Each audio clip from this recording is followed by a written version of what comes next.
All right. Hello and welcome everyone to another Doc Talk. My name is Ike Worth, here located in Portland, Oregon at the SMWW headquarters. Thank you very much for everyone to join in.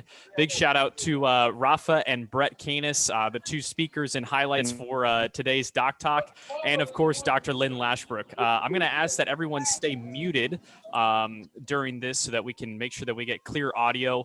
There we go. Just want to make sure that we can all hear each other and get your questions answered. And speaking of questions, we will be taking your questions about 20 minutes past the start of this. And the way you find that is down at the very bottom of your screen. There's a little reactions button. Click reactions, and there will be a raise hand button within that. So to show that you have a question for either Rafa or Brett Canis, go ahead and click that button, and we'll get to you as soon as we're ready. Also, feel free to use the chat function. Dr. Lashbrook always got kicked out of his classes for talking too much, and we want you to as well, except we're not going to kick you out. We want you guys to network and chat as much as possible amongst yourselves. So with that, without any further ado, I'd love to bring in Dr. Lynn Lashbrook, who is live in Tampa Bay right now. Dr. Lashbrook, can you hear us? Ike, I hope you can hear me, and I'll mute that button if you ask me to. I want to welcome everybody, particularly Rafa and Brett. We're right at the Super Bowl, and the one reason I'm here is being an agent and have a client with the Kansas City Chiefs, my hometown. But more importantly, I want everybody to have an opportunity to work in sport. I don't care what sport. And today we're going to talk about basketball. And before we go to Rafa for his introduction, I just want you to know our Docs are designed for you to be able to ask questions. So we'll do our introduction, talk about a couple issues in the world, and then we're going to throw the mic out to you. And Ike and Sharice, Alyssa, and everybody is handling that, and Megan. We'll be here to make it fun for you, and Adam will be in at the end to answer any questions. But I will say this, Ike, these Super Bowls get bigger and bigger. Commissioner Goodell talked about playing back in England next year, which is called Global. Today we're talking about international basketball. COVID has really caused a lot of sports, even though they've had to take a stop or a timeout, they really are in a global setting. So without talking any further about my story in Tampa and wanting to work in sport, our job today is to show you what's out there in the world of the business of basketball. Rafa, can you hear me? Yes, Rafa, Dr. Lash. Okay. You are listening to well? I am. Where are you today? Rio, you are at a great place right now. I'm jealous. Well, thank you. But we'll have some. But let's talk about basketball. Rafa, let's talk about you. And I always start my question, where'd you go to high school? Rio de Janeiro too. I did all my high school at Rio de Janeiro. And after high school, what was your choice? What did you do then? After high school, I decided to take engineering graduation course at Rio, and I went to study engineering at a city near Rio de Janeiro capital. Is Niterói the name, but it's the Federal Rio de Janeiro University. Over there, I played basketball in college and graduated as an engineer. So let's talk about your transition, introduction to the business side of basketball. What'd you do next with that engineering degree? At the engineering course, we only hired for the team of basketball, college basketball, the head coach. Every other position was the players that make like financial parts, management parts.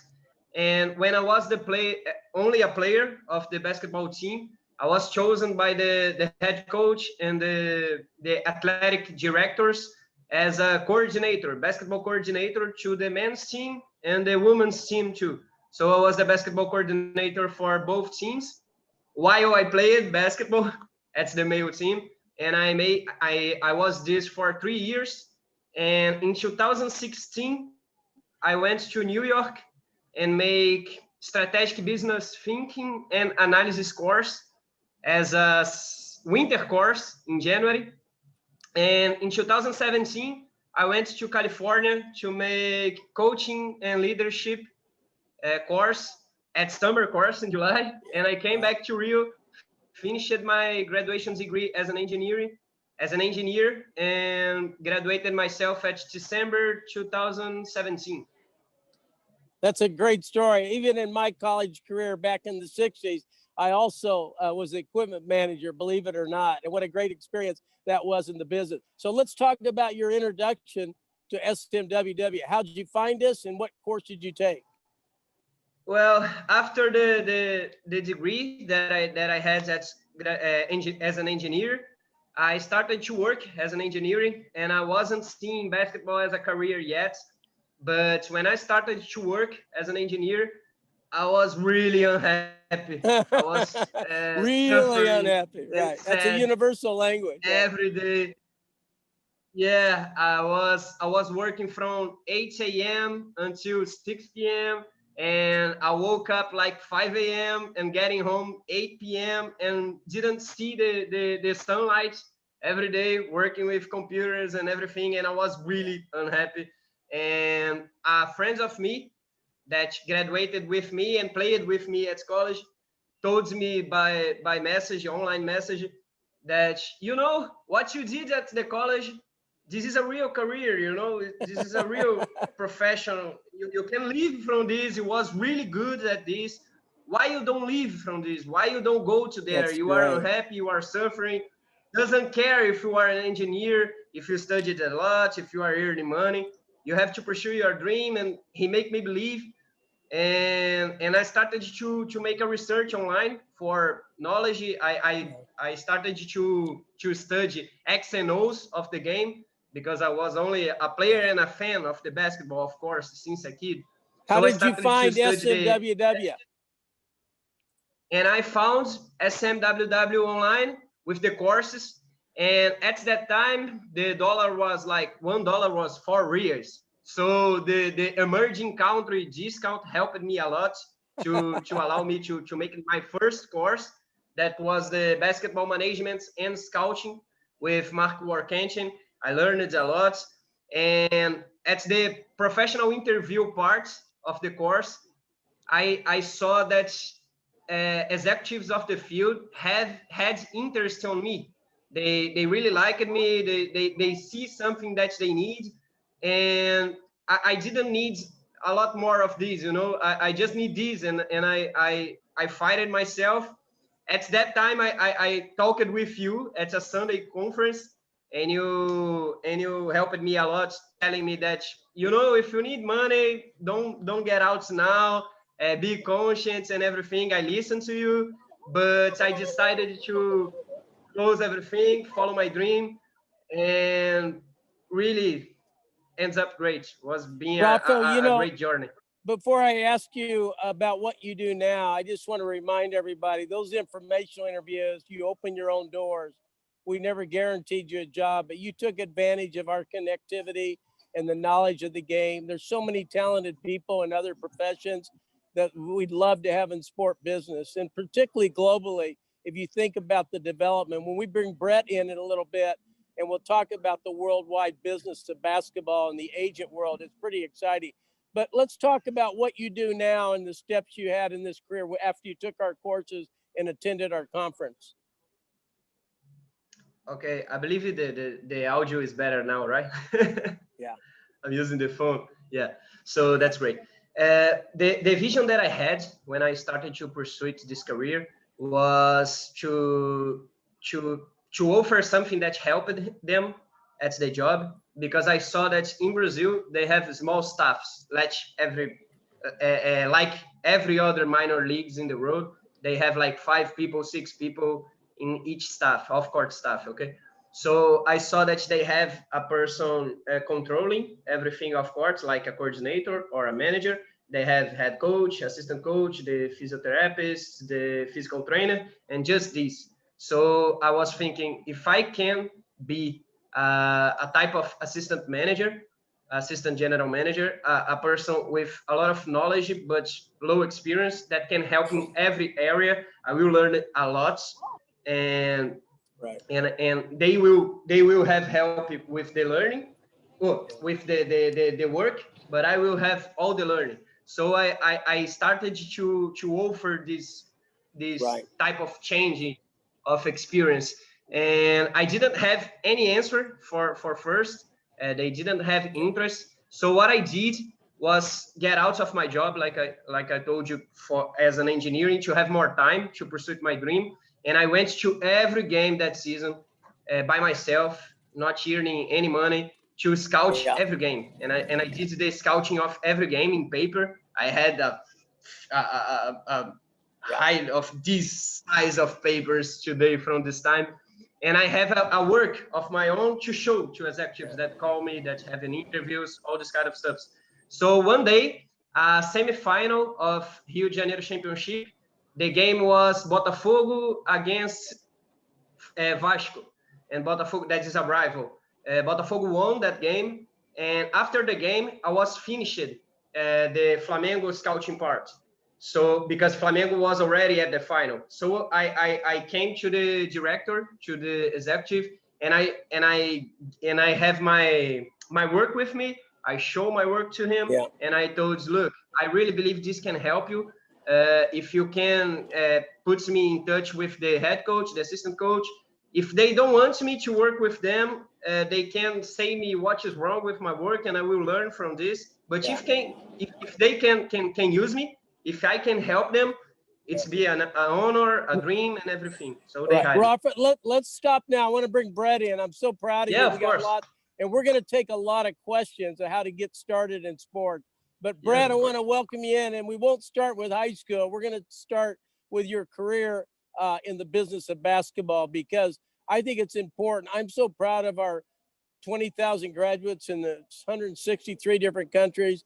And Brett, I go back to basketball. I jokingly said I held the ladder for Naismith at Springfield College. I attended there. I might be wrong on the years and the true story, but Brett, you've got in basketball. You've been in a long time. Talk about when you got in the business of basketball and the growth of it and the challenges of it, so our students understand there's huge opportunities about the cross-pollination of talent discovery, as well as the business of basketball over the world. Thanks for coming in, Brett. Sure. Good to see you, Lynn. Hey, Rafa, how are you? I got in, it's probably over 20 years now. So when I got in, there was global basketball. It was a lot different than it is now. We used to have VCRs, and you'd hook up 2 VCRs, and to make highlight tapes, you'd have to sit there and stop and start. And if a team overseas was interested in your player, you'd had to FedEx the VCR tape for like $50. So you only sent it out if the team you knew was really interested in your player. Right. Things have changed so much with the internet, with the scouting, and I think that's really helped grow the global basketball world. Throughout the world, pretty much every country has some sort of league. You know, some are a lot better than others, but it just continues to grow. And in countries even like India, there's an NBA academy now.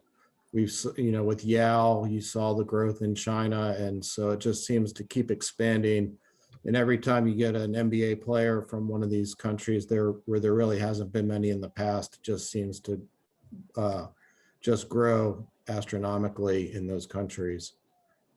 Brett, let's ask you and Rafa both about, we used to go to Vegas every year, and maybe we'll be back there this summer for the summer league. Brett, I'll start with you, and Rafa, you can talk about your experience of it. Brett, what would somebody learn coming to the summer basketball league after taking one of our courses? Well, in a normal year, not only is the NBA Summer League going on and you have all the executives, you have the draft picks and the younger NBA players there. You also have a lot of the scouts coming in from overseas. Actually, Rafa and I met at an SMWW basketball conference, and we've gone back and forth the last couple of years over a player or two. So, yeah, I remember. It's a great networking event. So you come in, and not only do you get to see the young NBA guys, you also get to see a lot of the international flavor. So hopefully we'll be back there later on in the year. We'll see what happens this year if we do have a summer league. So it'll probably be in August time rather than our normal July. But our conference also is a good networking event with all the speakers. Rafa, how important was it internationally to bring and meet people around the world at Vegas? It was really awesome for me. Summer League at 2019, that was great. normal roads, right? We miss this. Was really great because of three experiences that I had there. The basketball conference from SMWW was awesome. A lot of great speakers. I learned a lot, and I could meet a lot of other students from around the world that was pursuing the same dream that I was still pursuing, and I am still pursuing. That is to be a manager at the NBA someday. Was great for networking, and the other two experiences were the training camps that has a lot of them at Las Vegas at those times. I talked a lot with Brett there too, and of course the NBA Summer League. That was a great experience for networking. Nothing equal. Let me go back to Brett. Brett, we've had COVID. Some programs have stayed in a sterile setting, if I may. But Brett, let's talk about. I've been to Israel and watched basketball over there. I was very impressed. You've worked with athletes all over the world. But Brett, coming into not just being in North America, the college athlete's going to be able to have an agent picking a college or G League or teams around the world. Talk about the opportunities for a basketball player and an agent advisor if you look at the total globe for basketball opportunities. Give us, you and Jan teach us a basketball agent course. Jan is over in the other side of the world, but talk about opportunities to represent an athlete that can play somewhere in the world. Yeah, there's so many opportunities now outside the NBA. I mean, Jan and I have each placed players in probably over 25 different countries. And, you know, there are just a lot of opportunities, and probably most agents, when you get into the business, there are only so many NBA players, and it's hard to get one starting out. So you're most likely dealing with guys who are going to be at the international level, and also at, you know, hopefully maybe a G League type player. But the international business of basketball is so different, and you can be here in the US or even outside the US and know how the NBA works, what the teams are, who you would need to contact. But building a career is completely different overseas, and knowing the different levels of basketball in each country. And oftentimes it's not I'd give you a country to say, oh, they probably have a real good basketball league, and it may be the exact opposite of what you're thinking. Right. So Jan and I, with our experience, are able to give a good background on how to get your foot in the door and be able to understand the world of international basketball and help a player build a career overseas, right, as well as getting to the NBA. Let's talk about post-COVID, and I think the unleashing opportunities out there, not just for players and agents, but the business of basketball. Let's go to Brazil. Rafa, talk about post-COVID starting back up and what your expectations are and when. We had in Brazil a second division league being created last year, and this league never been played because of the COVID, for an example. So a lot of new teams that not even started yet. The first championship is gonna start next month here from this second division championship. With COVID, when COVID started in March, April in Brazil, was really ugly, the situation here. A few teams closed the doors, and a few staffs became smaller, like cutting two people, one person, and the things got tough. But this momentum is going to be the opposite after the COVID. So they will have to hire everybody back at the positions, not the same people. And they will have to hire new positions. For an example, I was the first one hired in Brazil as a scout and analytics last season. So they are already seeing this as a new tendency, as a new necessity. They already have this demand inside the team. They already have the scouting demand, the analytics demand.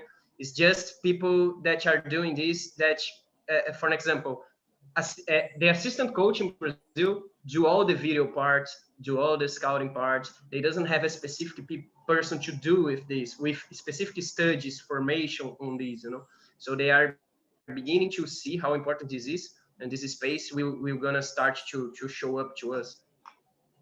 Let's talk about, and if we want you to ask questions, we got a nice group in here today, and we really love to have your questions, even curiosity, how to get started, whatever you want to ask in the world of sports, in the world of basketball.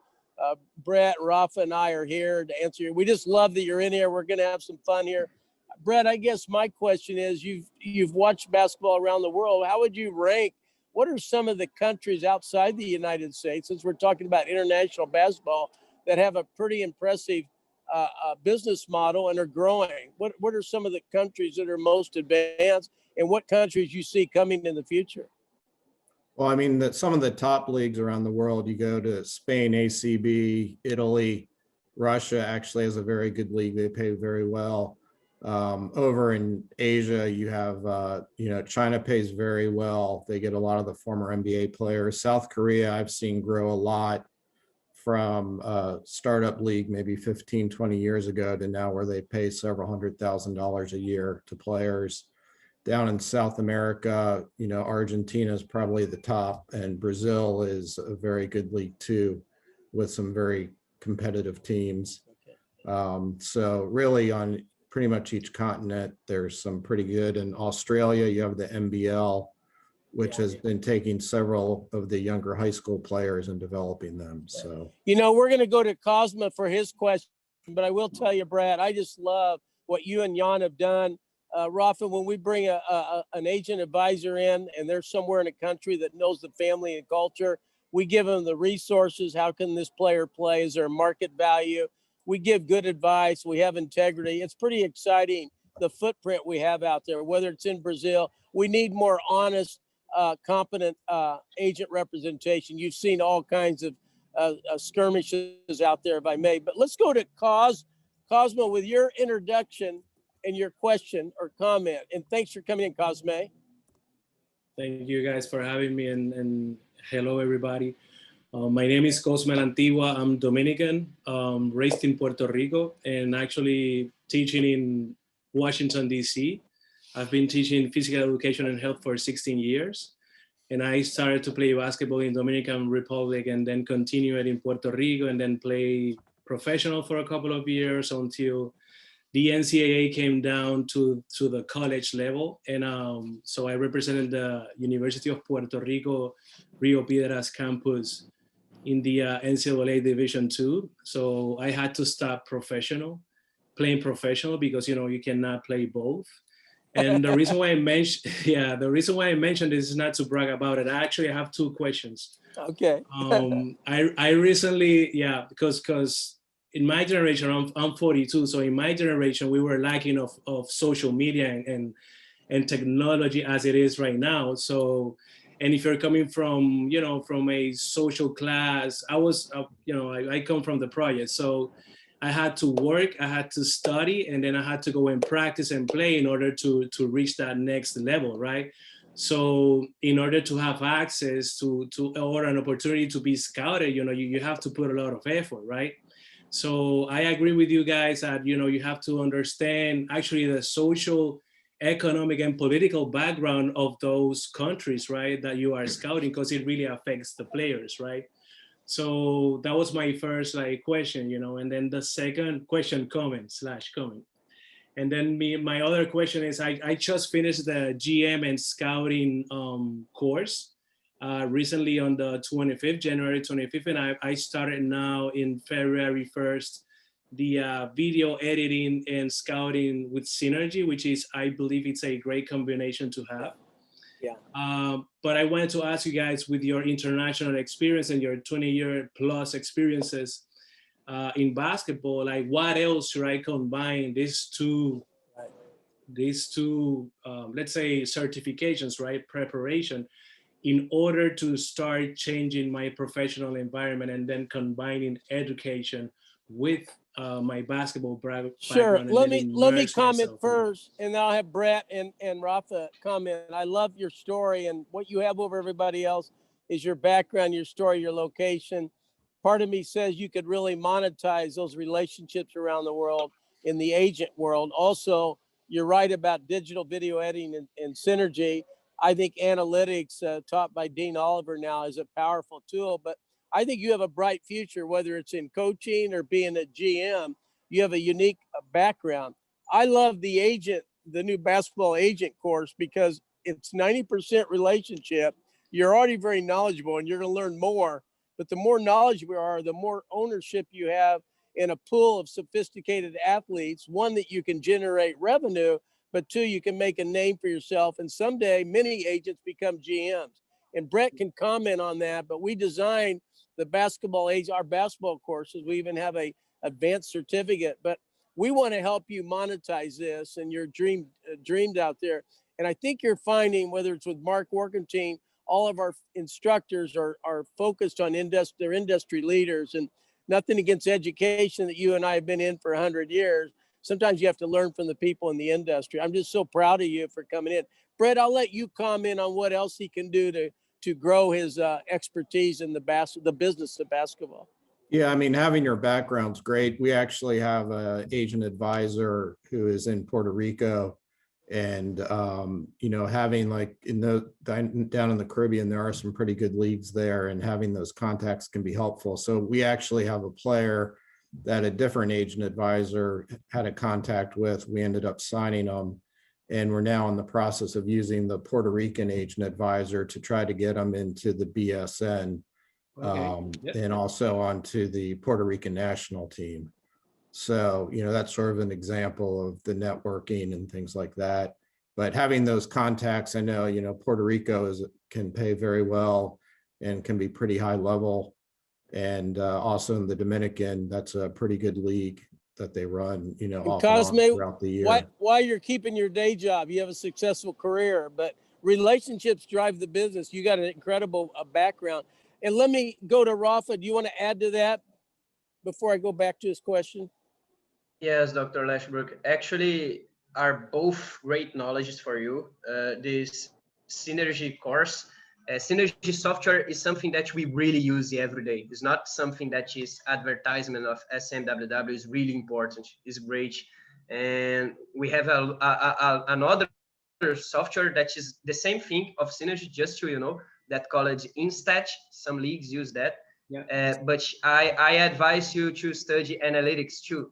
That is another course of SMWW, is really important. I have 2 courses from SMWW too, the same way as you, but I have management and scouting course and basketball analytics course. Okay, Cosmo, your follow-up question before we go to Dre Evans. No. I mean, I am trying to immerse both, like education and then basketball, and I want to start, like, you know, trying to gain a position of leadership and management in any way, like video editing or either scouting. Well, it will be a reference for you, and as well as a resume service. I do a worldwide chat on Sundays. I get over 25, 30 people in to talk business and sports. I look forward to working with you. Let's go to Dre Evans with your introduction. Dre, welcome in. Oh, thank you. Thank you for having me. Can you guys hear me? Yeah, yes, go ahead. Just a quick, brief introduction. My name's Dre Evans. I played college basketball for Providence and played at Southeastern Louisiana. I'm also a physical education teacher as well currently. Actually, Cosme kind of reflected the question that I had. I was just wondering if there was a way that I could get access to that course for advanced scouting. So, you know, because I kind of want to be a basketball scout, you know, perhaps NBA scout. With, you know, Synergy, it's a great tool to use for scouting. And so I just kind of wanted to see if you guys could possibly email me that information. You bet. And Adam will come on. Stay in a little bit. Adam will come on, and they've got all your information now. I'm sure they're sending you stuff as we speak, but that's not a problem. Do you have any other question you want to ask? Also, well, that's okay. That's okay. I'll go to the next person. No, I want to hear from you. No, we got time. Go ahead. Oh yeah, I was just wondering, like, how do you get into like advanced scouting, and how do you get into possibly managerial positions? Brett, I'll let you answer that in the world of basketball. You know, I think a lot of it is even, I think, like Rafa had said, where he started his own, going on his own, putting together his own binder of his scouting reports, and then went up and spoke to, you know, management. I've heard several people, some of them have come to the conferences and taken some of the classes, that they've done similar things, and then they come out to Vegas and go and try to introduce themselves to a scout or GM and, you know, try to break their way in, you know, trying to get volunteer stuff for like G League. Sometimes the G League teams will let you do some scouting, things like that. And it's sort of just trying to get your foot in the door. It still comes back to networking, but being able to show that you have the knowledge once given that opportunity. And Dre, I want to remind you, with the college athletes having agents, you could keep your day job, do the basketball agent course, and represent players, whether they play in Europe or the NBA. Keep that in mind, and we'll contact you about that, okay? Thank you, sir. Thank you. Let's go to Brendan with his introduction and question or comment. Brendan, thanks for coming in today. Thanks for having me. How we doing, guys? Hi, buddy. I'm Brendan. My name is Brendan. I'm from Vancouver, Washington. I'm a college student. I actually have a comment. So I met, you guys were talking about the 2019 Summer League Conference. That's actually where I met Rafa there. We were, I was at my first conference, and I got introduced, I think, by Dr. Lashbrook to Rafa. And I saw a couple days ago that this was happening and that Rafa was a guest speaker. I'm like, oh my gosh, that's awesome. And I just told him over LinkedIn, man, I'm so proud of you for getting to do this, because this is awesome. Thanks, you, Brendan. How are you doing? Yeah, and Rafa, Yes, sir. let's talk a little bit about your dream. What's your next step after this COVID? Let's talk about the specifics of your job and who you're going to be working for. Okay, Dr. Lashbrook. We have a summary list of Brazil national team at April that I am cheering to be there. My name be there. I worked for Brazilian national team too last season. I believe I didn't tell this at this conference. I was the scouting for Brazilian players at the NCWA, and I was the analytics of the under 19 Brazilian national team. So it was a great experience, a dream being achieved for to be there. And now I am acting as a freelancer at the market, just because what we told about that we don't have a lot of scouts and analytics. So for me right now, it's better to work from home. That is more safe, because COVID is really awful in Brazil right now, and I can work for more than one team, being professional, because I am acting as a freelancer. And after COVID, I want to choose my best way to sign with a team to be on court. For me, money is not my primary mission. You know, I want to build a legacy. I want to follow my journey and one day be at the NBA. So I want to choose a team that I believe in the project and sign a contract for the next season that will start around October, normal calendar. We like to make money. We want everybody to get paid for their passion, and we love that love for the game. I want to go back to Brett. I want everybody to understand the growth of basketball and the globalization. Brett, I envision someday the NBA will take a timeout in the middle of the year and do a global type tournament. It's such a powerful tool. And before you answer, Brett, I will say to Rafa, help me, but how popular is the NBA in your country? It's incredible. It's the third it's the third country of the audience. The first one is US, Absolutely. Of course. The second one is China, still China, even after China situation. And the third is Brazil. So it's a big market. Yeah.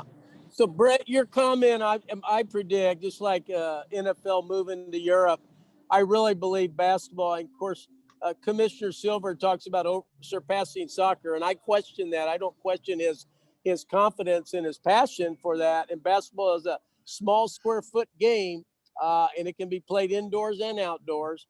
But hear me out, Brett. What's your comment on that globalization of revenue in basketball and the NBA's brand around the world? You've watched it the last 20 years. Yeah, I mean, it is growing. When you look, the NBA is putting the academies into the various countries, not only to, develop players, but also as a revenue source. So, every time they can get a player into a country, especially like a untapped market like India or something like that, if they can get a breakout player, it just grows and creates additional revenue. And I know even before Adam took over with Commissioner Stern, there was talk of trying to put teams overseas. So, that very well could happen at some point in the future. Our mantra is go global or go home. Ike, I'll mute my mic, but you have a question for these guys. Go ahead, Ike.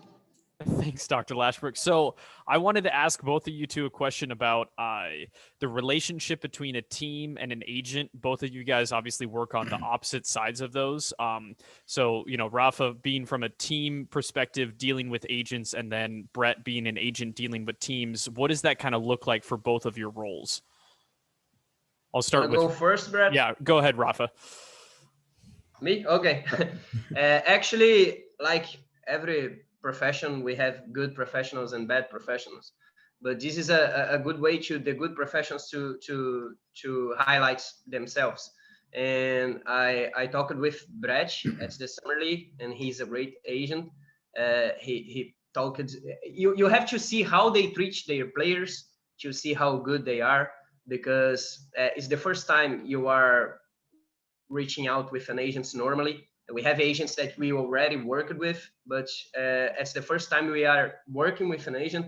You have to see how, for me, you have to see how they deal with their players, how they work with them, and you see how professional they are, because their job is to, for me, of course, Brett can say better than me, but their job is to attend the demands of their players. So if they are doing this, they are not against you. They are just good professionals, and they will be good professionals to you, with you as well. I hired a player at the NBA Summer League when I went there. Unfortunately, it wasn't with Brett, was with another agent, but every great agent that was working there give you a lot of resources to help you, to help them, to hire their players. They are helping you too with information like contacts of parents, former staff members, former friends, to research about the players, to research about their games. And you will see they are not hiding nothing about their players, because they are really great players. That's the important thing. And it's really important at Brazil, because like I told you before, in minor leagues where scouting and analytics are not the main thing yet, agents has a bigger role, because they present players for the executives. They send lists, they tell what you need, and when you say what you need, they bring you players to you analyze and decide who you will hire for the next season. Yeah, I mean, I think it's important, and we sort of go over this in the class, how, one, I think you have to be honest with the team, and can't try to sell your player and put him into a position where he's not going to succeed. So if he's really a point guard and the team's looking more for a shooting guard, you can't say, oh, well, he's a great shooter. And because what happens if you're able to sell him on the job? And a lot of it, I see it, it's not selling, it's giving the team the information so they can make an informed decision. And then you also have to understand at what level you have teams overseas. If they're at a high level and you give them a really low level player, they're going to realize you don't understand the business, and they just will stop taking your call or returning your emails or messages. So you have to understand when a player is a right fit. And after a while, you get to know, well, that player, he's probably a good fit down in Brazil, or he'd be a good fit in Europe and Austria. And you sort of get to know what the teams are looking for. So I think you have to have a good understanding with the team, and have a good relationship with them, and be truthful and give them the information they need to make the decision. So, Brett, I want to ask you a question, staying on the topic of representation. With the new rules in the NCAA, do you see a high school player, just like several have done, looking at either G League, Europe, or basketball and getting paid, college basketball? Don't you think that's a whole new world of decision-making that we've never witnessed before? Yeah, there are a lot more options now. I mean, I think for the majority, I'd say not more than a majority, but most of the players will probably still end the NCAA route but they will have that option now to be able to make some money off their name, image, likeness. And they also have some options going to the G League, and which will probably be more of the top tier players. Some will decide like they did this year. And there are options overseas, like several did going over to Australia this past year. So there are a lot more options for players than in the past. And I think it's finding the right fit for the player and his situation.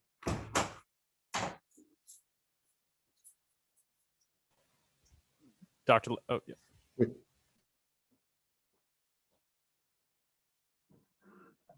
There you go. I'm sorry. Yeah, I muted myself because there's a band out here, and so I'm going to kind of have central office handle this. It's going to be too loud. But let's see if there's any other questions out there. We can wrap this up. Is Adam available? But more importantly, with Rafael and Brett, I'm so proud of what we've done in basketball. But I'm most proud of the fact that the growth of basketball and the rapid changes with COVID and everything, I think you're going to see a huge growth internationally in basketball like never before. Because somebody told me last night when I was out, he said, just sports has gotten us through COVID. And I just think what the NBA has done, and for the NFL to be playing here with COVID and still never missing a game, I think a lot's to be said. Brett, I want to go to you, and then Rafa. What's your thoughts about post-COVID? Everybody has an opinion. It's been a hard year for everybody. I got my first vaccine. I get my next one on the 15th. But to be honest with you, do you see even summer NBA games? There'll be crowds, etc. Are you optimistic or are you pessimistic? I'll start with you, I'm Brett, hopeful. I'm hopeful with the vaccine coming out and getting to spring and summer here that will make some improvement. I know here in Florida, we already, even where I am in Pensacola, we have minor league hockey, and they've opened up where they're at about 20-25% capacity. So I'm hoping even if they're not full stadiums, that we'll have fans in the stands for most of the sports. Rafa, you? We had and then we'll go to Cosme. Okay, we had last Friday the Libertadores, that is the main championship of soccer from the South America. It's the Champions League of South America, with crowd, spaced, of course, a low amount of people at Maracanã. That is one of the biggest stadiums of the world, and what a good experience for a start. But vaccines is still at the beginning in Brazil, so here is a whole different scenario. But I hope with the vaccine that NBA will return to the normal. We already seeing places like Atlanta in the last game, Lakers and Atlanta Hawks with people. So we are hoping that the roads became more normal each time, one step further. Ike, let's go to James, and then we'll go back to Cosme, and then Adam will come in. So let's give James a chance to introduce himself. Cosme, wait a second. I'll mute so we don't have any background. We're live in Tampa, so be the audience. It's better than having no noise at all. Hey, everybody. Can you hear me okay? Hi, James. Yeah. All right. So, yeah, my name is James. I'm actually, I'm located in Denver. I'm a physical therapist. Just to comment on the vaccine, I've had it done. So if you're under 35, just a warning, you're going to get really sick. At least I did. For like 12 hours, it just knocked me out. Felt like I had the flu. So just fair warning to anybody that's under that age. It seems like that's the threshold. Anyways, my question or comment, just to get some intel from you guys, would be what's the talent level and the disparity between, entering college, the G League or an international league? And like, how do you help a prospect decide which one's best for them in regards to, their development, their exposure, and, just overall how they can get into the league? Brett, I'll let you start. It's a great question. I think you have to look at the individual player. I mean, a lot of it going overseas, there has to be a certain maturity level. That's for any player, whether they're coming out of high school or coming out of college, going to a foreign country. A lot of times it's a different language. They don't speak your English very well. That can be a big culture shock. talent level, there's guys who have gone to Italy, recently Australia, and I mean, those are pretty good leagues and pretty competitive. The opportunity to go into the G League now and get the training that you can get there, I think is something that where you can focus on that and you don't have to worry about the academics if that's sort of, what the player wants to do. And then obviously you have college, which is probably where most of them are going to go. And, that's been a good training ground over the years. So I think it's something that depends on the player, the family situation, all sorts of things that they need to take into account in making that decision. It's a great question. Rafa, you want to add anything to that? Just that language is really a thing when you bring a player to play at overseas, and Australia is a great option for Americans because of this. But right now, Australia, Argentina, and Brazilian league are at technical levels. They are similar. China has a lot of more financial power, like Brett said, and other minors league in Europe are good to have like playing volume, like players have more time on court. Aside of Spanish league is really strong, really strong. It's the best league a part of NBA. Just that. Let's go to Cosmo with your other question, and then I'll hand the mic over to Adam. Okay. My question was regarding to technology post-COVID, right? I saw FIBA introducing now like a new wave of technology in their arenas in order to help the people who recruits and scout, and watch, scout teams and players and so on. So my question was how this is gonna impact when you are scouting a player and comparing the tangible aspect of that player with the intangible aspects, right?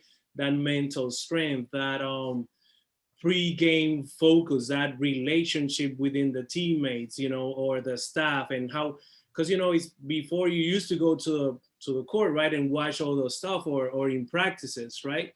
But now with the lacking of exposure because of COVID, how that is going to be measured if we're going to be observing and scouting these players from afar. Brett, you want to go first? Rafa, you want to go first or? No, you go ahead, Brett. Mega, okay. Older first. I think it's a combination. I mean, I think the analytics and all of that is helpful, but that's only part of it. And like you said, some of it getting to know the player's character, how they overcome adversity, their training habits, things like that. And, I see a big jump with a player coming out of school and going pro. That first 2 years, there's a lot of development. Right. And so you got to anticipate that there's some growth. Can you move a guy who may have played at a mid-major and was a 4.5, but he's really 6'7", 220 pounds? Can he move over and become a wing player and develop a 3-point shot? So there's a lot of development, and some of that stuff you can't see in the numbers, but I think the numbers is an important part to sort of help do the analysis of the players. So I think, in my opinion, they go hand in hand in making a decision on a player. Rafa, you want to add to that before I hand the mic to Adam? Yes, actually, video is so important for every work that you will have at basketball. For an example, technical recording is with staff bench in the front of the recording. The broadcast recording is from the other side. You will see this when you learn from the synergy, because you have to see what signals the coach is making and all this kind of stuff. So it's particular things that are really important. But talking about the interactions and this off-court part of the job that you told, interactions, experience, and etc., all the research that you do about a player is still important. So technology doesn't take this far away, Okay. So Rafa and Brett, I want to thank you. Cosme, I really look forward to working with you. I look forward to having you come in the worldwide chat. You've got a bright future. let's turn the mic over to Adam, our superstar career counselor. Adam, are you alive and awake? I am alive, and I'm assuming that was Liz in the background with the Chiefs hat That on. was Liz in the background, and Adam was a Green Bay Packer, and we both wanted the Packers and the Chiefs here.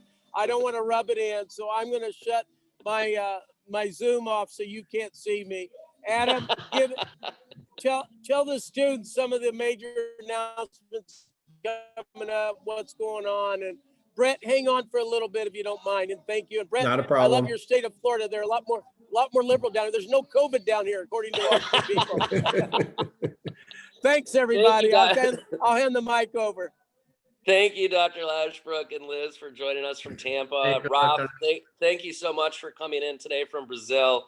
I'm just here to kind of go over what SMWW does for you after you complete the courses, guys like Cosme. Make sure after you complete the courses, we have free resume services that will get everything you're learning on the courses on your resume. You can use your instructors as references, which helps open up doors for you. We have a whole job links area of what teams are hiring and for what positions and where to be sending your resume.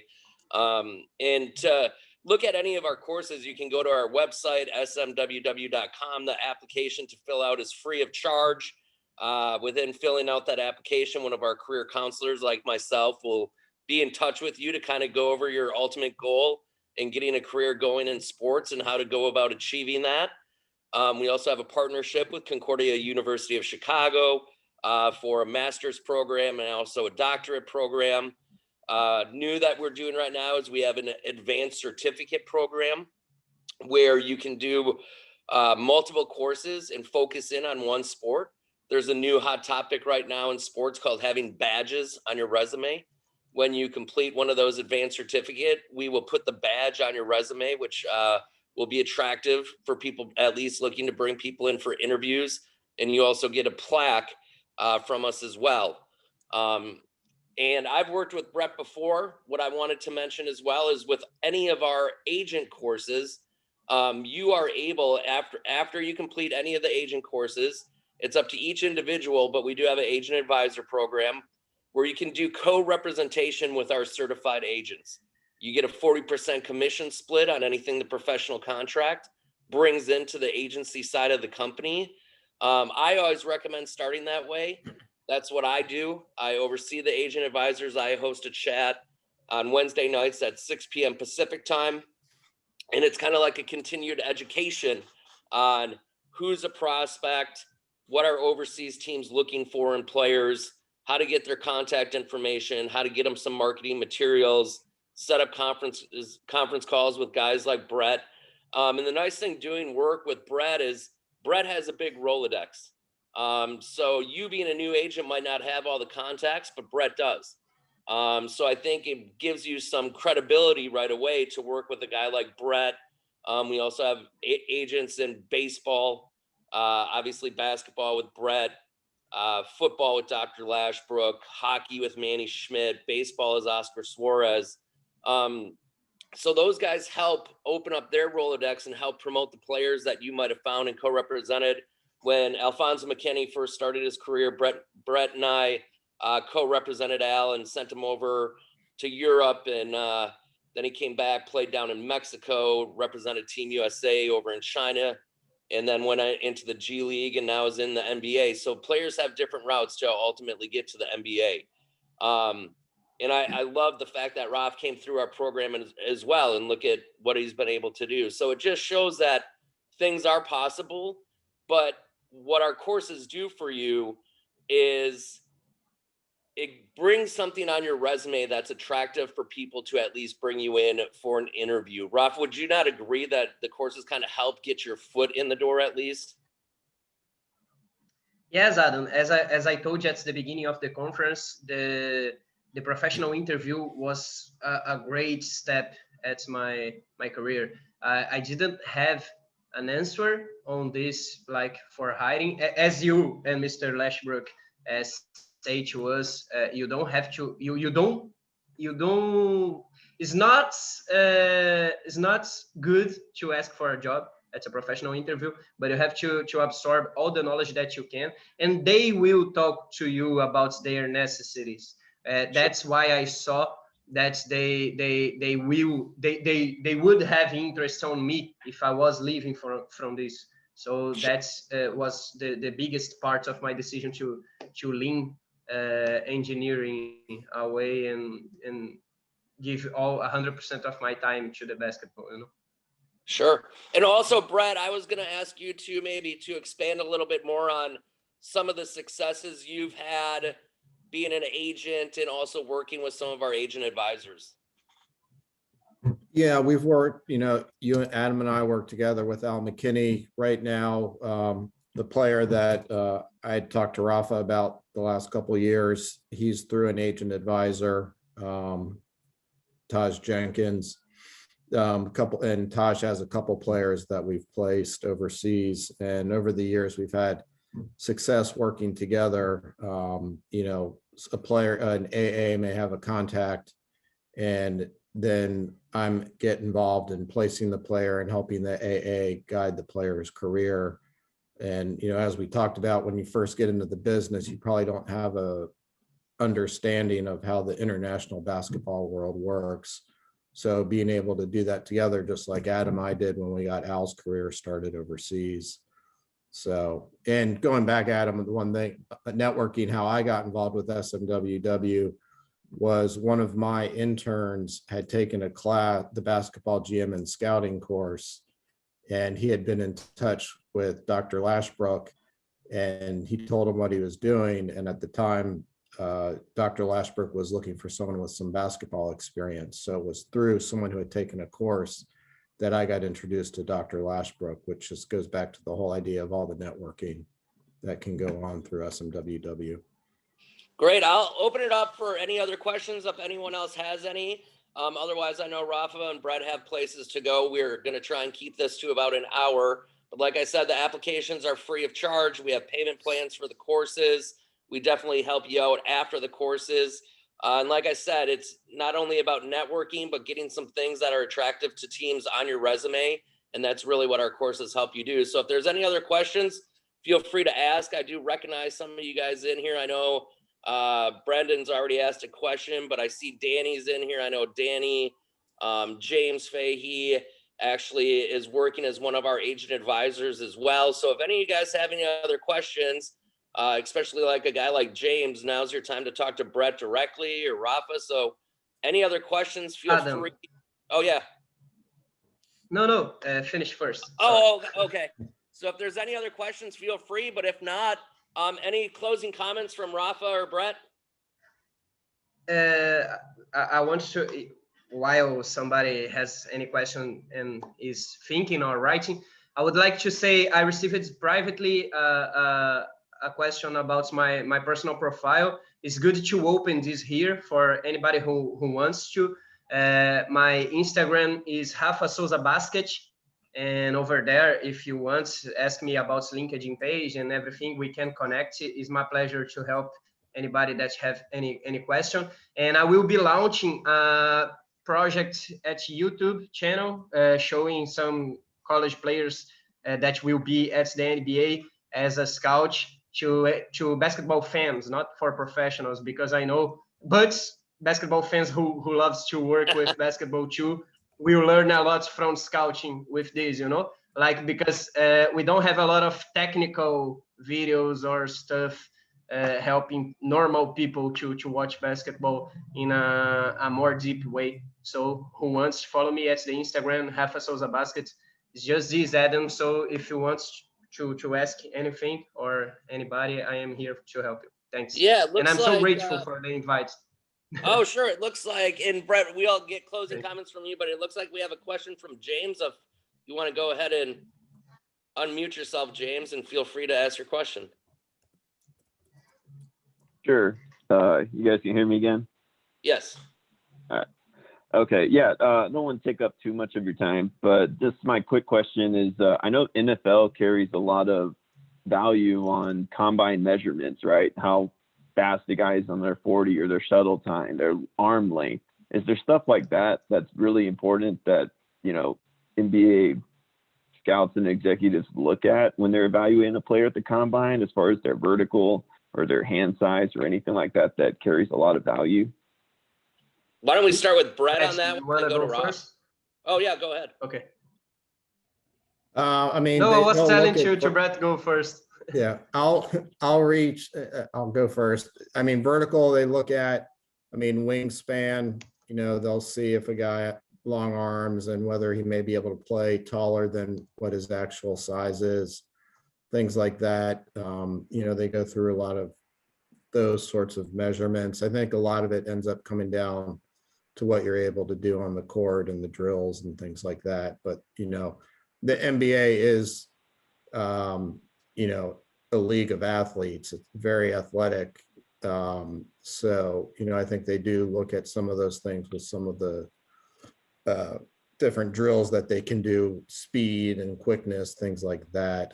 But I think in the end, it comes down to once they've got that helps shape. But if the guy has a big wingspan and he's out there and he's blocking 2 blocks a game at 6'7", I think you can tell he's either got a vertical or wingspan, something like that allows him to do that. So okay.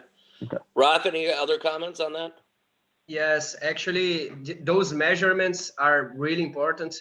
But I think that I want to tell again about is the off-court part of the job.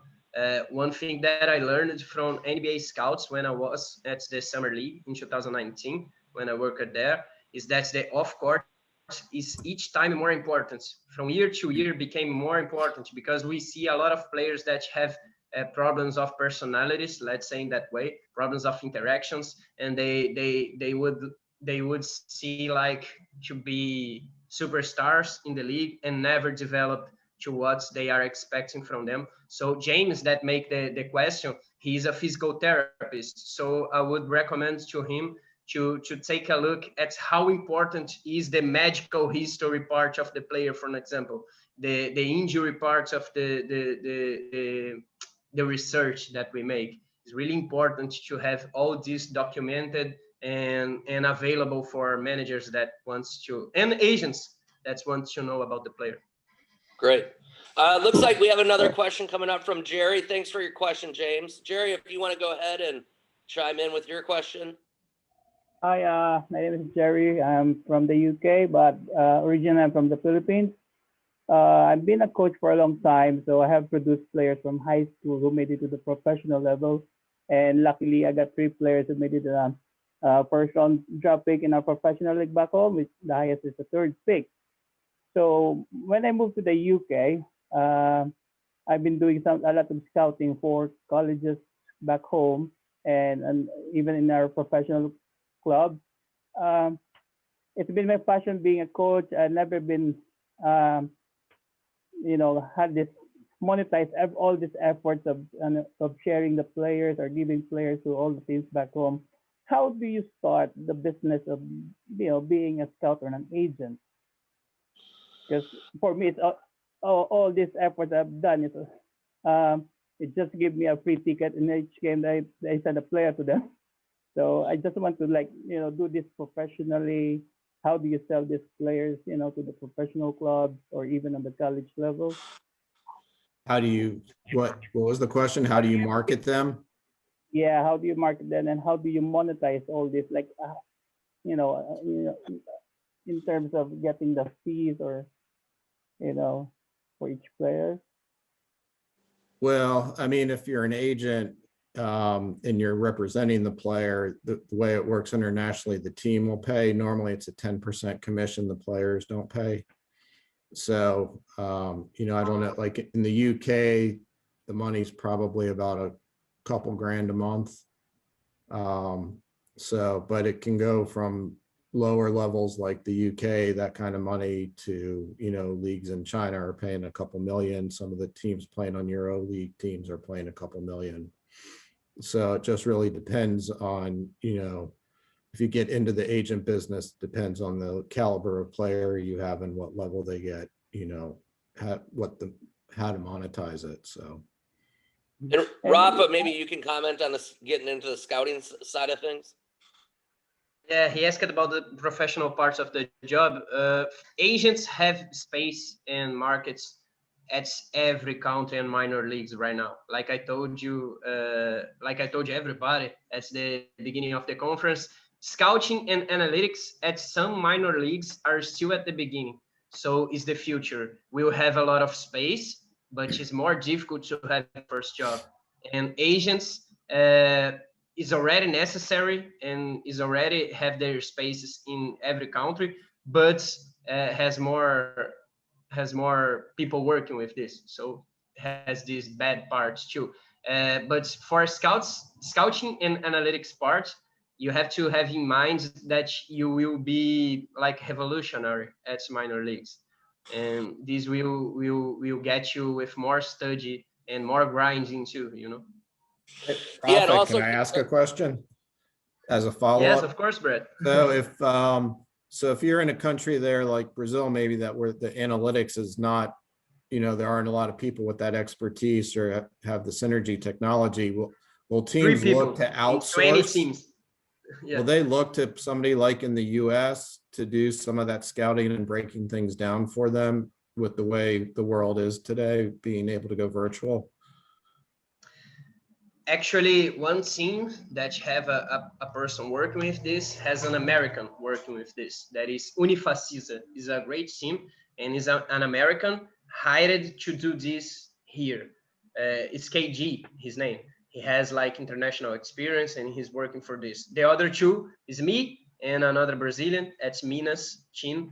Is still at the beginning, but the thing is the league, the national league, doesn't give us advanced stats and analytics factors. They don't give us nothing. We have to calculate everything. So if you have this skill, you will like have information that the other ones doesn't have. It's not something like, oh, every information are here, but we don't have nobody to read this or to understand this. No, they don't have at all. They don't have this sector of the league, this section, and information is really empty right now. and what I would mention too, Jerry, is just like taking the basketball GM and scouting course can help you out with that. We are in the phase of developing a basketball player development course, which is going to be more on the coaching side of basketball. Obviously, I think doing a 2-course strategy and pairing together either the GM and scouting with analytics or the GM and scouting with synergy. Synergy is heavily used in the United States and overseas in Europe, I know. And there's guys like Eric Spoelstra and Frank Vogel and Brad Stevens are all guys that came up through the film room. And so I really think getting synergy on a resume as well is very attractive just because it's utilized by the NBA, the G League, Division I teams overseas in Europe. So that's another way to, kind of get your foot in the door. Why don't we go to Cosme has another question, and then we'll kind of wrap things up here. Thank you guys for the space. It's basically for the three of you. Like, so let's say I want to create my position in Puerto Rico, for example, which is easier to transition because, it's part of the United States and so on, that those perks, right? So how can I use my resources as a former basketball player and then introduce synergy, for example, what I will have to sell, let's say, right? And how can I create my position, let's say? Now, how can I incorporate this knowledge that I'm gonna gain and then create something down there, to evolve the game in a higher end? Because Puerto Rico is falling behind in that technology aspect. Not all the teams have a recruiting system or compartment, right? So how can I jump on that and take advantage of it, basically? I think one way is by definitely forming a great cover letter that could introduce yourself and, with the background that you're getting through our courses, I think would be one way. How about Raf or Brett? I would think if you went through and created scouting reports and then took that to the teams, whether it's on individual players or if you're looking to be more of like an advanced scout going to games and saying, here, I scouted your next opponent and here's sort of, you know, breakdown of strengths and weaknesses, sets they run, things like that. You know, I think you might be able to show some value there. I'm not sure. Do you guys know, is the BSN Puerto Rico's League on Synergy? Where I don't know, Brett. I remember when we were at the exposure camps one year, you and I met a guy that was either a GM of a Puerto Rican team or not, but I can't remember. Yeah, exactly. I can't remember if they're on Synergy or not, but if they, first are, you have to see if they have synergy at Puerto Rico. If they Yeah. record games, technically, she'll send it to the software, you know, to use this. but even if Synergy isn't available, because if the game's already in Synergy and you take the course and you get a subscription there, you could go through and the scouting will be much easier using Synergy.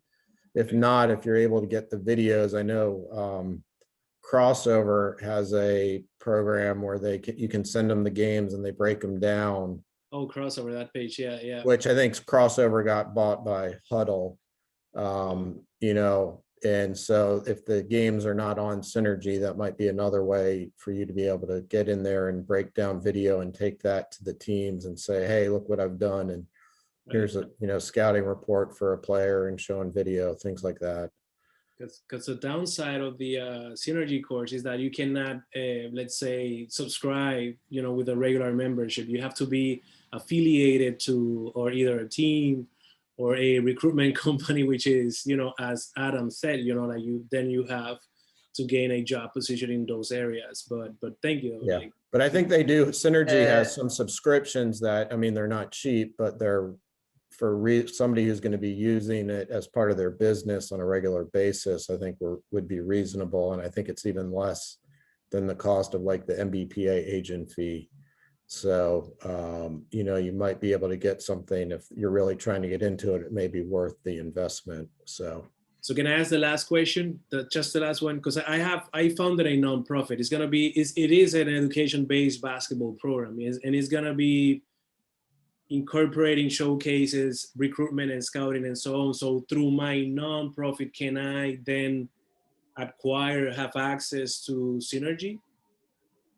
You should be able to. What I would just email Synergy directly and let them know what you're doing. Okay. Yeah. Because I'm open for both. I know I need experience, so I'm really open to work in the, you know, within the league, so I can gain that experience and so on, and then use it towards, you know, the nonprofit as well. So thank you. And Cosme, sorry. Actually, if have the Puerto Rico League there, it's great. You can use this to scouting games. But if don't have, like Brad said, I recommend you to scout any player that you choose, like from NCAA, from NBA, and make a video, like a short video, like 6 minutes, 7 minutes, with what you saw about this player, like good things and bad things, and you have your work to show them. You don't have to help them now. You just have to show them how you can help them. You know, that they will need you. Maybe they don't use you now, but they will see how they could use you. You know, and if you don't have access to Synergy, last time that I saw to Brett and Adam, last time that I saw when I started to work as a freelancer, Synergy wasn't signing private logins and passwords. They just do this for agents, not for scouts and analytics. So this is a problem. But I had my login from the league. So because of this, I continue to have a login and password. But the thing is, if you don't have password and login for Synergy after the course, you already have a skill that they will use, and you can do your scouting file report with paper or computer. My scouting file I make in writing with pencil, you know, and show it to people with the playbook, write it on the paper, and every numbers there, the results, the final reports, and all this stuff. You told me you had the basketball management and scouting course, right? Yeah. I believe you received the basketball scouting book from Eric Stang, yes, right? sir. I devoured So that. eat this book. Yeah, eat this book. Read it 10 times, 100 times. This is a great book. I learned the scouting from this book, from the SMWW. So this is really important. And you will have the tools to make your scouting with synergy or without synergy. Okay? That's my advice for you. Yeah, and when you're sending out your resume, like Brett said, I think it's a good idea to include a scouting report, even if it is handwritten or typed out. You know, it's still possible to do that even without the access to synergy. So, all right, well, I'll go ahead. These guys got places to go. Thank you, everyone, for joining us today. Any other last comments from Brett? I know Rafa, you know, had a few. Brett, any other last comments before we wrap it up? Yeah, I just want to thank everybody for joining. Hope to see some of y'all in the class in a couple of weeks. You know, I think it'll give you a good base for learning, especially we talk about NBA, G League, but also getting into that international, which would give you a leg up on other agents out there trying to get into the business. Yeah, and Brett's course is starting up February 15th. And once again, you can go to smww.com, fill out the application free of charge, and someone will get back to you. Well, guys, thanks for coming in. Ike, you want to wrap things up? Yeah, no, thank you, everyone. Appreciate it, Adam, Rafa, Brett, Dr. Lashbrook, everyone for joining in. This is great. The next Doc Talk is going to be at the end of February 24th with Mick Hogan on the business of rugby. So another international themed Doc Talk, but definitely going to be a fun one. So feel free to sign up for that. Also on the website, smww.com, under the conferences tab, you'll see the Doc Talk page there. Same way that you sign up for this one today. So again, everyone, Rafa, Brett, Adam, Dr. Lashbrook, thanks all for joining in, and enjoy the rest of your evenings, guys. Thanks, guys. Thanks, everybody. Good Really seeing great. everybody. Thank you.